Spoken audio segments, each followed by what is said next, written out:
Mark, thank you very much. Well, folks, we're continuing our coverage of the Aerial Firefighting Enhancement Act. It was introduced by Montana's junior U.S. Senator Tim Sheehy and signed into law last week by President Trump. Our Bradley Warren joining us tonight from the Pulse studio after talking with Senator Sheehy about that act and other current events.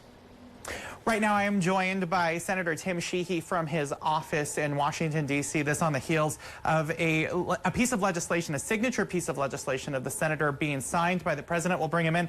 Senator Sheehy, it's nice to see you and congratulations. You're the first freshman senator, I believe, if I'm correct, to have legislation signed by the president that's gone through both houses. That's no small accomplishment.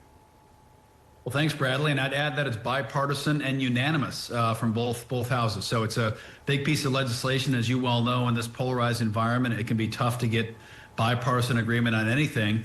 But I think everyone agrees that it's about time we make sure our cities aren't burning to the ground. And most importantly, we're protecting our wildland firefighters who are so brave out there protecting us.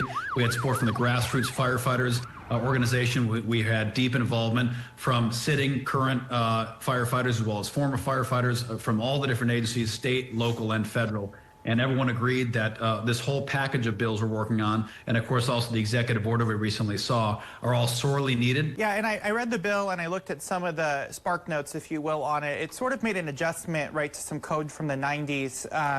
And then I think a revision in 2005 to allow for the Department of Defense to ultimately sell unused aircraft or parts to departments across the country. How crucial is that? Specific of this one section of this act, as you correctly pointed out, gives access to DoD parts for aircraft that our operators are flying. And what many folks may not realize is many of the aircraft flying over wildfires, whether they're owned by states, counties, cities, or private companies, a lot of them are former military aircraft that were retired from the military. And there's been a restriction, a very wrong-headed restriction, I might add, for about 30 years that said that they were not allowed to buy parts from the military, not be given parts, not be handed parts, to buy them at fair market value. So what this will do is allow those operators who are literally going to run out of parts and stop being able to fly this year. That would have cut our aerial suppression capability in what is already the busiest fire year ever by perhaps as much as a third. So this allows those operators to access those parts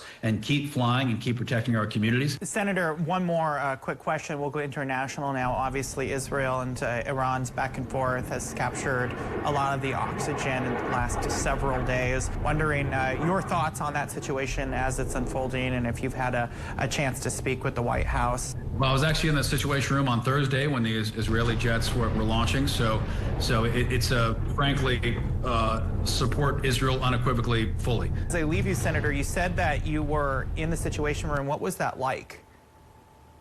You know, it's actually a lot smaller than I thought it'd be.